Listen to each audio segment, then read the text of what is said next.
नमस्कार दोस्तों, प्रस्तुत है जेपीसी जगबंधु द्वारा लिखी कहानी कंजूस सेठ।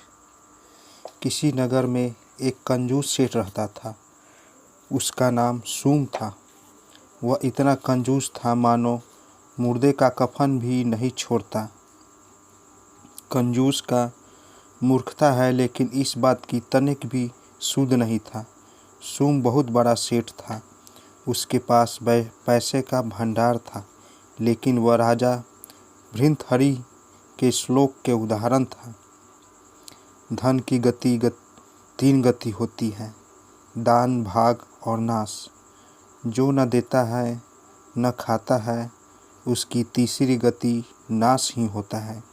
एक व्यक्ति ने उस सेठ से कहा, महाराज, सारी दुनिया आपको कंजूस कहती है। सेठ बोला, लेकिन क्यों? तब वो व्यक्ति बोला, महाराज, पैसे का खर्च जो नहीं करता वही कृपण है। तभी सेठ बोला, किसी के बाप का तो यहाँ नहीं कमा के गया है। कहने वालों को क्या लगता है, कमाता हूँ मैं और माल मारेगा दूसरा? कहने दो, कहता है तो। एक बार की बात है, सूम कहीं बाहर जाने वाला था।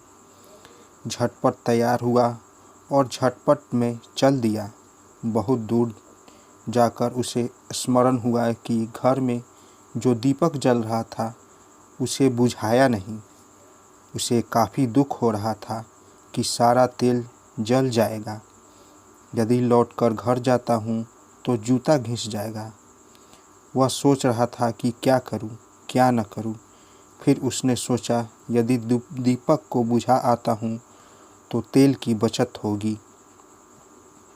बात रही जूता घिसने की, तो जूते को हाथ में उठाकर घर तक चला जाऊंगा। फिर जूता लेकर यहाँ तक लौटूंगा और तब यहाँ से पहनकर आगे बढ़ूंगा। ऐसा सोचकर वह अपने घर पर दीपक बुझाने के लिए लौटा।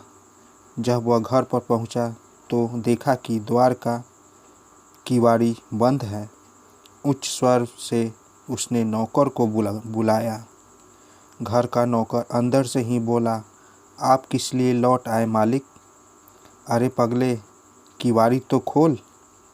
नौकर बोला, मालिक, किवाड़ी के खुलने से बेकार किवाड़ की कील घिस जाएगी। बात क्या है, आप बताइए। नौकर के उस स्वभाव को देखकर सूम काफ़ी प्रसन्न हुआ। जैसा मालिक वैसा नौकर। सूम ने नौकर से कहा, तुमने सत्य कहा, मैं दिया बुझाना भूल गया हूँ। नौकर ने अंदर से ही उत्तर दिया, जैसे ही आप बाहर निकले वैसे ही मैंने दीपक को बुझा दिया था। पर इस समय बहुत दुख है कि आपका जूता लौटने से घिस गया होगा। नौकर के वचन सुन सूम धन्य हो गया। उसने नौकर से बोला, तुम चिंता नहीं करो, मैं जूता हाथ में लेकर नंगे पाँव यहाँ तक आया हूँ। जहाँ से जूते को उठाकर लाया हूँ वहाँ तक नंगे पाँव ही जाऊँगा और वहाँ जाने के बाद ही फिर मैं जूता पहनूँगा। इतना कहकर वह सूम नामक सेठ अपने यात्रा पर निकल पड़ा। दूसरे घर के नौकर को इस बात को सुना तो ऐसी बातचीत सुनकर वह बोला, मेरे घर का मालिक तुम्हारे घर के मालिक की तुलना में छोटा है। सूम का नौकर बोला, कैसे? दूसरा नौकर ने कहा, मेरा मालिक मक्खी चूसने वाला है। वह घी का छठा व्यापारी है। वह घड़ा में छाव भरकर नगर में जाता है, वहाँ घी बेचकर फिर लौट आता है। एक बार घी का घड़ा लेकर नगर जाते समय वह थक गया। गर्मी का मौसम था। वृक्ष के तल छाया में विश्राम करने लगा। उसी समय एक मक्खी घी के बड़े में मर गई। अब उसका शरीर घी से लथपथ हो गया था।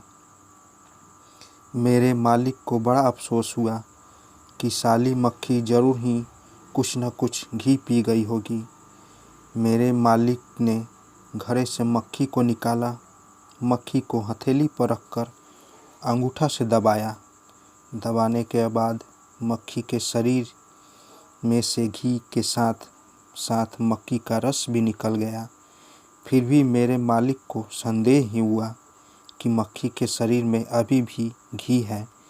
इसलिए मेरे मालिक के मन में एक उपाय सूझा।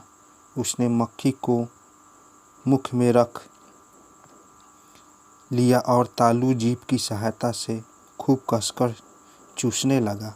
ऐसा करके उसने मक्खी के शरीर का सारा रस चूस लिया। तब वह कहीं जाकर मेरे मालिक को संतोष हुआ। अब तुम ही बताओ कौन किससे बड़ा है। तब दूसरे नौकर ने कहा, देखो भाई, इसका उत्तर हम जगबंधु से पूछकर बताऊंगा। वो सेठ नौकर मेरे पास आया और पूछा, जेपी भैया, उन दोनों सेठ में कौन ज़्यादा कंजूस है। तब उसने सोचा इसका उत्तर बताना ठीक नहीं होगा। अगर दूसरे सेठ के बारे में कहता हूँ तो पहला सेठ बिगड़ जाएगा, और पहला सेठ के बारे में कहता हूँ तो दूसरा सेठ जी बिगड़ जाएंगे।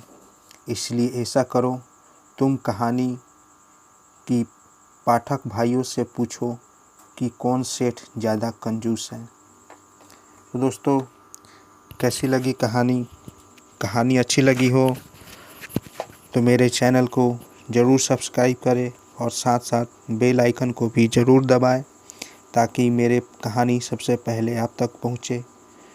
तो दोस्तों, मिलते हैं एक नई कहानी के साथ एक नई वीडियो में।